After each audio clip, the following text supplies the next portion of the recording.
দেবো দেবো এরকম একটা কমা আমার সময় একটু কমিয়ে দিস।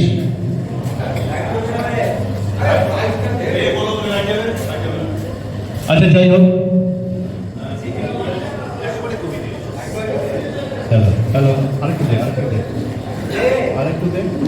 অবস্থা সত্যি খুব খারাপ। দেবব্রত ধর ভীষণভাবে অসুস্থ, আসবে বলেও আজকে আসতে পারেনি। যাই হোক,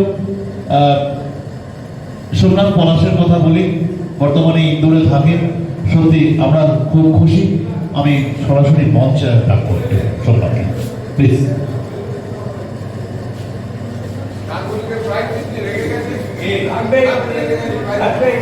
আচ্ছা ভূতুরা তো প্রাইজ প্রাইজ করছে কেন রে?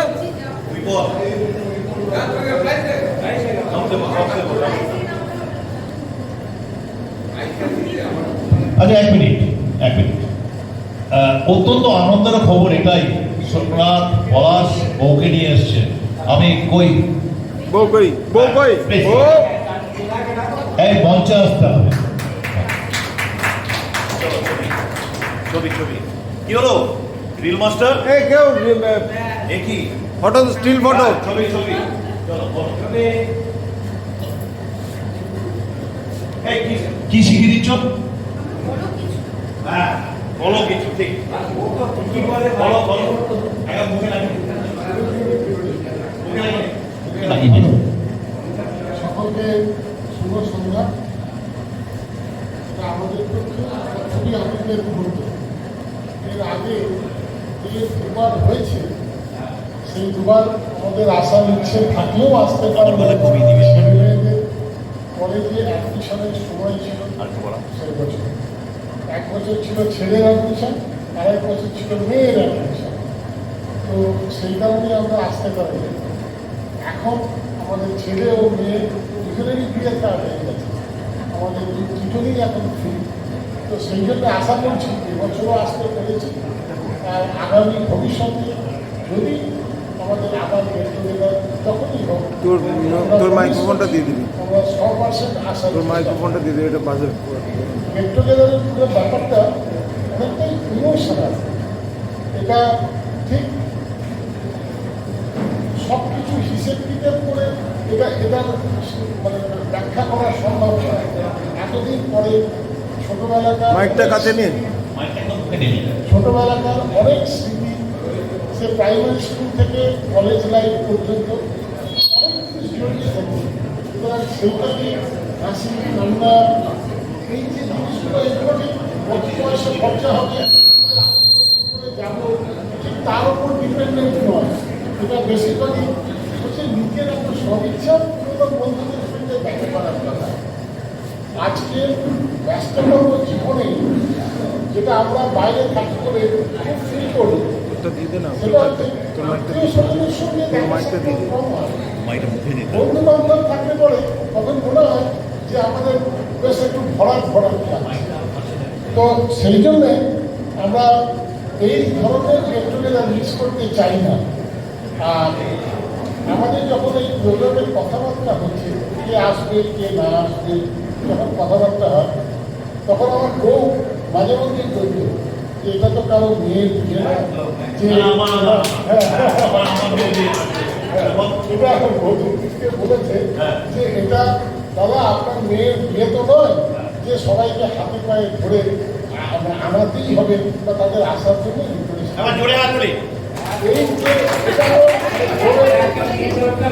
আমি এই কথাও বলেছি যে এটা সত্যনারায়ণের সিন্নির মতন, মানে শুনলেই যেতে হয় আর মেয়ের বিয়ে নয় যে মানে হাতে পায়ে ধরে আমি নেমন্তন্ন না করে সে আসবে না। এটা তো আমাদের একটা ইমোশনাল অ্যাটাচমেন্ট তার থেকে। আর সব থেকে বড় কথা আমার দেখো, আপনারা অর্গানাইজ করছেন, আমরা তো তার পর্দা করছি শুধু এসে, আমাদের কিছু করতে হয়নি, আমরা রেডিমেড সব কিছু পেয়েছি, তাই না? আমাদেরই কৃতিত্ব বেশি। আমরা তো এসে আমরা শুধু এনজয় করছি, আমাদের তো কোনো মানে কিছু না, কিছু করিনি আমরা, না? সেটা খুব ভালো লাগলো সেখানে, সত্যি কথা দারুণ ভালো লাগলো। আপনাদের অনেককেই আমি চিনি না, নাম শুনেছি আমি সবার কাছে, আর এ বলেও সবার সম্বন্ধে যখন বলে আমার খুব ভালো লাগে সবার সম্বন্ধে শুনতে, কারণ আমার হাজবেন্ডের বন্ধু মানে আমারও বন্ধু, না? আমার সঙ্গে ভালো হয়ে গেছে।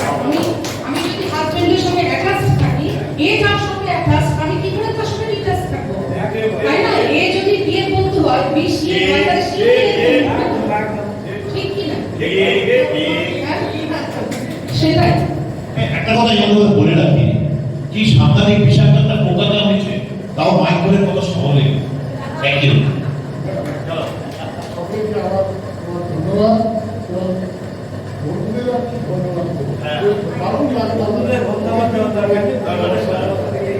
প্রায় 29 থেকে 35 বছর পরে সবার সাথে আমাদের দেখা।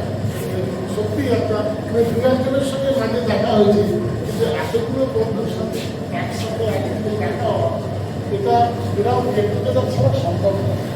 প্রত্যেকের বাড়ি যাওয়া তো সম্ভব নয়, কিন্তু এরকম গেট টুগেদার আমি আশা করবো উনি সুস্থ থাকবেন, বাকি সবাই যারা আছে ভিতরে ভিতরে কার কি হয়েছে আমরা কেউই জানি না, কিন্তু আমরা আশা করবো যে আবার এই ধরনের গেট টুগেদার হবে, সবার সাথে দেখা হবে, সকলেই সেই পর্যন্ত সুস্থ থাকে কামনা করি আমরা। ধন্যবাদ। Thank you Somnath. আশিস দাস, এবার আশিস দাসকে একটু মাঠে রাখো। আশিস প্লিজ। না না, আসতে হবে। কমরেড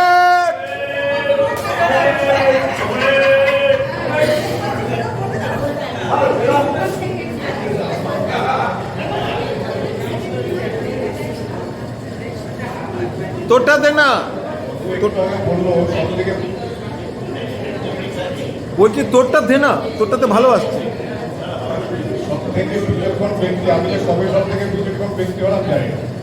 আমার বন্ধুরা বোধহয় এটা বলবে না যে আমি খুব বিচক্ষণ ব্যক্তি। যাই হোক, যে কমপ্লিমেন্টটা দিল আমি খুব খুশি, এটা পাওয়া তো একটা বড় ব্যাপার বন্ধুদের কাছ থেকে, আমি খুব খুশি। আর নতুন করে বলার কিছু নেই, কারণ এই ব্যক্তিদের যতবার হয়েছে আমি এসেছি, একটাই এসেছি, সবাইকে নিয়ে আসতে হবে। আমার আত্মীয় বা আমার স্ত্রীকে নিয়ে মেয়েকে নিয়ে আসতে পারিনি, আমি বরাবর একাই এসেছি, বিভিন্ন কারণের জন্য আসতে পারিনি।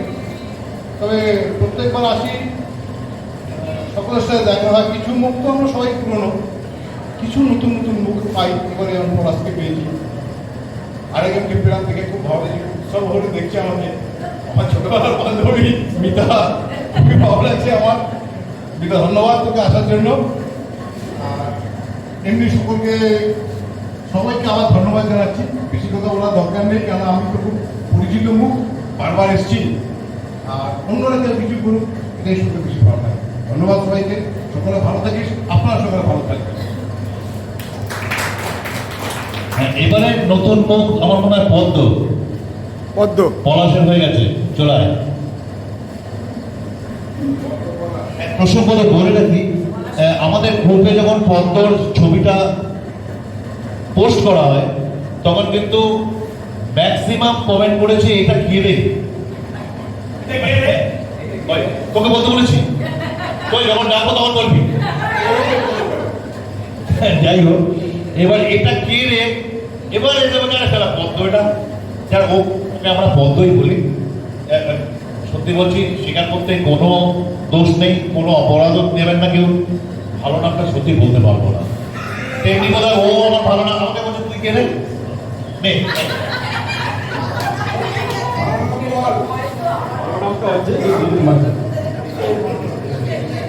এটা জেনেও না জানা ভান করে পেপারে থেকে ব্যাপারটা বেরিয়ে গেল। এর আগে আমাকে একবার 2012 সালে আমাকে একবার শর্ট টাইমে এই ভিডিওটা করে বলেছিল, আমি প্রোগ্রাম করছি। তো আমার সেহেতু আমি অপডেট স্টেশন থাকি, সেখান থেকে আসা আমাকে একদম শর্ট টাইমে আসার সম্ভব ছিল না। কিন্তু এবারে আমার আমাকে চঞ্চল তাহাভক্ত আমাকে ইনভেস্ট করেছে এবং জয়দীপ আমার বললো আসতেই হবে। ঠিক আছে, দেখছি দাদা। তো আমি খুশি হলাম যে প্রায় আমরা 16 সালে আমরা যখন আমাদের বয়স 16 বছর ছিল, জাস্ট লাইক আমরা ড্রয়িং ইউজ ছিল। আর এখন আমাদের 16 আমাদের সিনিয়র সিটিজেন, এখন 35 বছর। হ্যাঁ। তো আমার একটা উৎসাহ হলো, ঠিক আছে। তো আসার পর দেখলাম যারা আমরা একসঙ্গে ঘটনা করেছি যাবেন, তাদেরকে চিনতে পারছি, বাকি না ক্ষমতা আমার মাথার মধ্যে আসছে। হ্যাঁ, নামগুলো একটু করে মনে পড়ছে সব, কিন্তু ফেস টোটালি দীর্ঘ 46-47 বছর পর এই আমরা সত্যি আমি হৃদয় থেকে লোক করেছি।